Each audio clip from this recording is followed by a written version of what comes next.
जय श्री कृष्ण। प्यारे विद्यार्थियों, स्वागत है आपका आपके अपने YouTube channel biology special classes में। जैसा कि मैंने आपसे वादा किया था कि 25 अप्रैल के बाद में मैं 12th एग्रीकल्चर के जो विद्यार्थी हैं उनके लिए कृषि जीव विज्ञान से संबंधित महत्वपूर्ण प्रश्नों की एक सीरीज लेकर आऊँगा। तो आज से हम कृषि जीव विज्ञान से के जितने महत्वपूर्ण प्रश्न हैं वो आपको मैं उपलब्ध करवाऊंगा। तो जितने भी ऐसे विद्यार्थी हैं जो अपनी पढ़ाई को जारी रखे हुए हैं और जिन्होंने अपना सिलेबस कंप्लीट कर लिया है वो तो ये वीडियो देखें ही देखें। साथ ही साथ ऐसे विद्यार्थी जो अब तक जिन्होंने अपनी तैयारी पूरी नहीं करी है, जो अपनी तैयारी से बहुत दूर हैं, उनके लिए भी ये जो वीडियो है बहुत मोस्ट इम्पोर्टेंट वीडियो है। केवल इस वीडियो ऐसे वीडियो सीरीज वीडियो की लेकर आ रहे हैं हम। इन वीडियो को भी यदि आप देखते हैं तो आप आराम से अच्छे अंकों से पास हो जाएंगे और साथ साथ जिनकी तैयारी बहुत अच्छी है वो 56 यानी 56 में से 56 अंक हम इनमें से लाएंगे। यानी आपको यदि पेपर का पैटर्न नहीं पता हो तो मैं आपको बता दूं कि इस बार जो पेपर होगा इसमें आपके पेपर को 5 भागों में बांटा है। Section A, B, C, D और ई। तो ये 5 सेक्शन हैं। तो पहला सेक्शन जो सेक्शन ए है इसमें एक क्वेश्चन 1 से लेके 11 तक के क्वेश्चन हैं। तो पहला जो क्वेश्चन है इसके 10 पार्ट हैं। तो पहले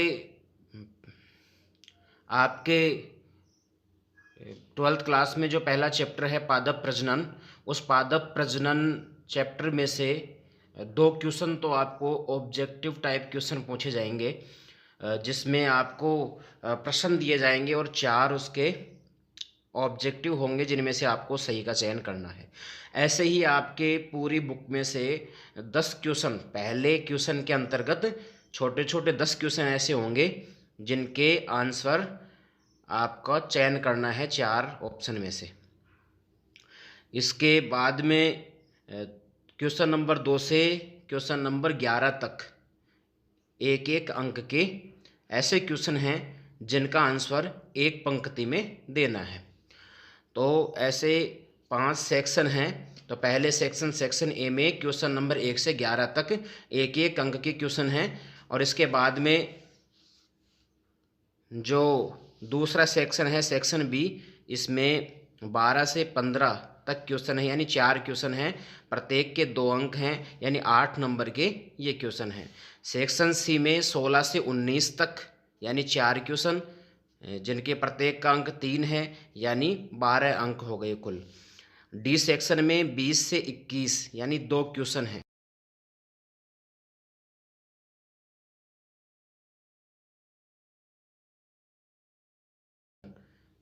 इनके भी 4 अंक के हैं, ये 4 अंक के हैं तो 8 अंक हो गए। ऐसे 56 अंक हमारे पूरे होते हैं। तो 23 क्वेश्चन पेपर में होंगे, 56 अंक के होंगे। तो हम 56 में से 56 अंक लाने की पूरी तैयारी के साथ में एकजुट होकर पूरी तैयारी के साथ में हम मेहनत करेंगे और हमें 56 में से 56 अंक लाने हैं। तो पूर्ण विश्वास के साथ कह सकता हूं कि यदि इन महत्वपूर्ण प्रश्नों की जो सीरीज है इसको यदि प्रत्येक विद्यार्थी अटेंड करता है तो वो 56 में से 56 अंक लेकर आएगा। और यदि आप ये सोचते हैं कि कोरोना में जो बच्चों को प्रमोट किया जा रहा है तो 12th क्लास को भी प्रमोट कर देंगे, तो ऐसा बिल्कुल भी नहीं होगा। ऐसे सोचने वाले विद्यार्थी यदि वीडियो ना देखें तो ही बेहतर है। तो वो पढ़ाई से पैसे भी दूर हैं और अगर वीडियो नहीं देखना चाहें तो कोई दिक्कत नहीं है। लेकिन ये वीडियो केवल मैंने उनके लिए बनाई है जो पढ़ना चाहते हैं और तैयारी करना चाहते हैं और बायोलॉजी में 100 में से 100 अंक लाना चाहते हैं। तो केवल वो ही विद्यार्थी इस वीडियो से जुड़े। और बाकी जो सोचते हैं कि हमें प्रमोट कर दिया जाएगा, 12th क्लास में भी प्रमोट हो जाएंगे जैसे 11th में हुए थे, तो ऐसा कुछ भी नहीं होगा। आपकी एग्ज़ाम होनी है, आज नहीं तो कल, लेकिन एग्ज़ाम ज़रूर होगी। तो आज हम लेसन नंबर फर्स्ट जो है, इसमें से 4 अंक के प्रश्नों की तैयारी आपको करवा रहा हूँ, और ये 4 अंक के क्वेश्चन जो मैं आज प्रश्न आपके सामने रखूँगा, इनमें से 100% मिल जाएंगे। आज की सीरीज शुरू करते हैं। पहला क्वेश्चन है कि मनुष्य द्वारा जंगली प्रजातियों को खेती करने के लिए उगाने को क्या कहते हैं? मनुष्य द्वारा जंगली प्रजातियों को खेती करने के लिए उगाने को क्या कहते हैं? ऑप्शन नंबर, हमारा पहला ऑप्शन जो है वो है प्रसुप्ति। पहला ऑप्शन प्रसुप्ति है, दूसरा है ग्राम्यन, तीसरा है पादप पुनर्स्थापन, और चौथा है बहुगुणिता। तो हम प्रसुप्ति के बारे में भी जानते हैं, पादप पुनर्स्थापन और बहुगुणिता के बारे में पता है। तो आपको परिभाषा याद होगी। ग्राम्यन की परिभाषा क्या है कि किसी जंगली प्रजाति का मनुष्य के द्वारा प्रबंधन करना ही ग्राम्यन कहलाता है। तो जंगली प्रजाति का प्रबंधन या जंगली प्रजाति को मनुष्य अपने उपयोग के लिए यदि उगाता है तो ग्राम्यन कहलाता है। तो यहाँ पे जो राइट आंसर होगा आपका, राइट आंसर कौन सा होगा यहाँ? यहाँ राइट आंसर होगा ग्राम्यन, ये आपका राइट आंसर है। नेक्स्ट क्वेश्चन है, किसी जीन के किसी लक्षण में आकस्मिक व वंशानुगत परिवर्तन को कहते हैं? किसी जीन के किसी लक्षण में आकस्मिक व वंशानुगत परिवर्तन को क्या कहते हैं? तो ऑप्शन फर्स्ट है संकरण, दूसरा है बहुगुणिता, ऑप्शन स है उत्परिवर्तन, और ऑप्शन द है सभी। तो किसी भी जीन के किसी लक्षण में अचानक और आनुवांशिक जब परिवर्तन हो जाते हैं तो वो परिवर्तन कहलाता है उत्परिवर्तन, उसे हम कहते हैं उत्परिवर्तन कहते हैं। तो भारत में जन्म द्रव्य को एकत्रित एवं संरक्षित करने की जिम्मेदारी कौन सी संस्था की है? ये प्रश्न आपके 12th एग्जाम बोर्ड में 2020 में पूछा गया क्वेश्चन है। तो इसमें ऑप्शन नंबर ए है NBPGR, option B CAZRI, option C है IARI, और ऑप्शन द है CRRI। तो आपने पाठ पढ़ा है, आप जानते हैं कि राइट आंसर यहाँ कौन सा होगा? राइट आंसर होगा ए, NBPGR, राष्ट्रीय पादप आनुवंशिक ब्यूरो। केंद्रीय शुष्क क्षेत्र अनुसंधान संस्थान कहाँ स्थित है? अभी पिछले ऑप्शन में इसकी शॉर्ट फॉर्म आई थी, इसे हम कहते हैं CAZRI, केंद्रीय शुष्क क्षेत्र अनुसंधान संस्थान। तो ये कहाँ स्थित है? ऑप्शन ए है हमारा नई दिल्ली, ब लखनऊ में, ऑप्शन स है जोधपुर में, ऑप्शन द है नागपुर में। तो केंद्रीय शुष्क क्षेत्र अनुसंधान संस्थान कहाँ स्थित है? तो ऑप्शन होगा स, जोधपुर। जोधपुर में स्थित है काजरी। राष्ट्रीय जीन बैंक कहाँ स्थित है? तो राष्ट्रीय जीन बैंक किस में स्थित है? NBPGR में स्थित है, NBPGR में, क्योंकि जन्म द्रव्य और जीनों का जो संरक्षण है यही संस्था करती है। तो NBPGR में ही जीन बैंक स्थित है। क्वेश्चन नंबर 6, वांछित जन्म द्रव्य या किस्म को प्राप्त करने को क्या कहते हैं? वांछित जन्म द्रव्य या किस्म को प्राप्त करने को क्या कहते हैं? प्राप्त करना, प्राप्त करने का मतलब क्या होता है? प्राप्त करने का मतलब अर्जन करना होता है, अर्जन यानी प्राप्त करना। तो आंसर हमारा सीधा हो जाएगा अर्जन करना। संगरोध, मूल्यांकन और सूचीबद्धन आप जानते हैं किसे कहते हैं। तो आंसर यहाँ है अर्जन करना। 7वां क्वेश्चन है, उद्गम केंद्र का विचार प्रस्तुत करने वाले वैज्ञानिक इनमें से कौन से हैं? वो ढूंढना है, उद्गम केंद्र का विचार प्रस्तुत करने वाले। तो ऑप्शन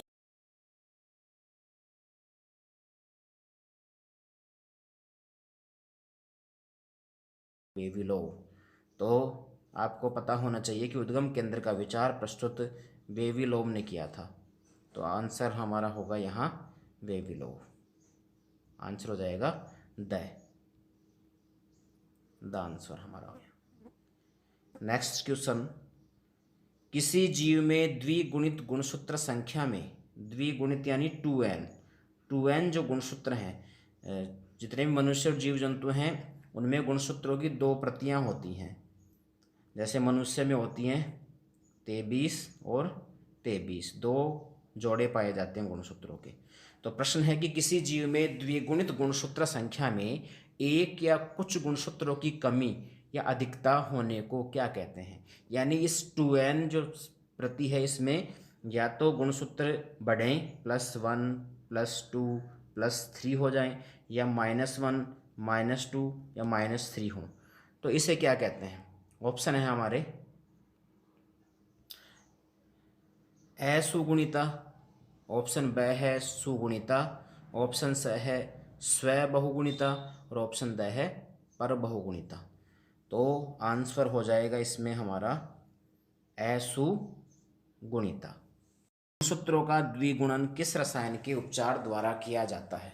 गुणसूत्रों का जो द्विगुणन है यानी गुणसूत्रों को 2n में जो बदला जाता है, कौन से रसायन के द्वारा बदला जाता है। तो ऑप्शन है हमारे यहाँ, ऑप्शन फर्स्ट है एल्ड्रीन, ब है BSC, स है कोल्चिसिन और द है टेरामाइसिन। तो इसमें आंसर हो जाएगा हमारा ऑप्शन नंबर श, कोल्चिसिन।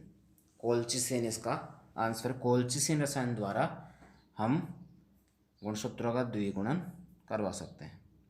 नेक्स्ट क्वेश्चन, मानव निर्मित प्रथम बहुगुणित धान्य फसल कौन सी है। ये प्रश्न 12th बोर्ड में पूछा भी गया था। सप्लीमेंट्री जो एग्ज़ाम थी 2019 की, उसमें एक क्वेश्चन था कि मानव निर्मित प्रथम बहुगुणित धान्य फसल कौन सी है।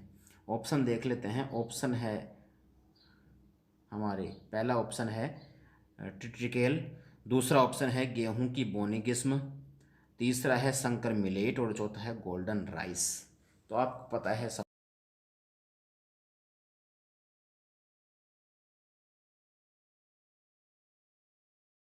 ऑप्शन है ए, ट्रिटिकेल। नेक्स्ट क्वेश्चन है, भारत में पादप जनन द्रव्य संरक्षण केंद्र का नाम कौन सा। अभी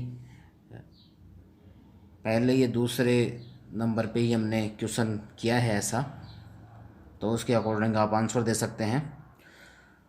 ऑप्शन है ICAR, ऑप्शन ब है NBPGR, ऑप्शन स है IBPGR और ऑप्शन द है IARI। तो आंसर हमारा हो जाएगा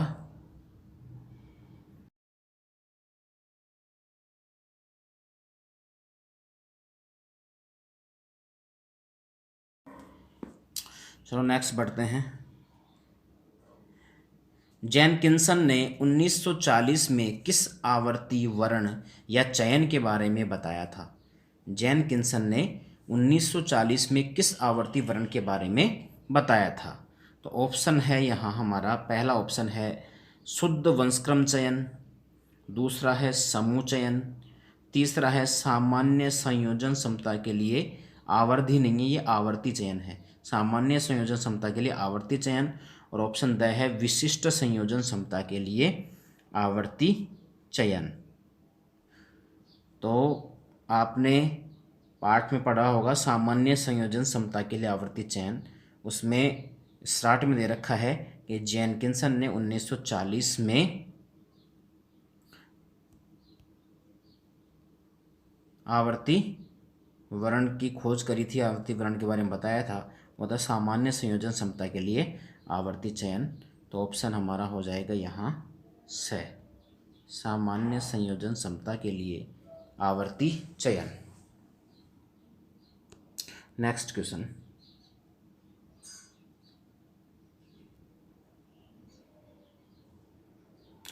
दूरस्थ संकरण का अभिप्राय निम्न में से किससे है। दूरस्थ संकरण का अभिप्राय निम्न में से किससे है।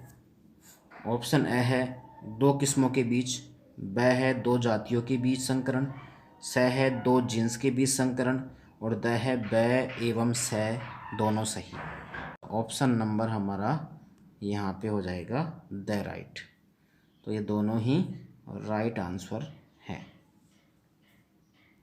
नेक्स्ट क्वेश्चन, निम्न में से कौन सी विधि संकरण द्वारा प्रजनन की विधि नहीं है? यहाँ ऑप्शन है हमारे ए है पुंज विधि, ब है प्रतीप संकरण, स है वंशावली विधि, और द है शुद्ध वंशक्रम विधि।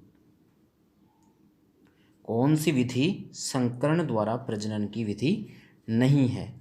तो संकरण द्वारा प्रजनन की विधि यहाँ शुद्ध वंशक्रम विधि नहीं है। उत्परिवर्तन शब्द का प्रयोग सबसे पहले किसने किया था? उत्परिवर्तन शब्द का प्रयोग सबसे पहले किसने किया था? तो सबसे पहले किसने किया? ऑप्शन ए है हमारा सेट राइस 1791, हुग्यो डी व्रीज 1900 में, नीलसन एहेल 1908, और ऑप्शन द है जेनकिंसन। तो राइट आंसर कौन सा होगा हमारा? राइट आंसर यहाँ हो जाएगा हुग्यो डी व्रीज ने। कब दिया था हुग्यो डी व्रीज ने? हुग्यो डी व्रीज ने सन 1900 में उत्परिवर्तन शब्द का सबसे पहले प्रयोग किया। राइट आंसर है हुग्यो डी व्रीज।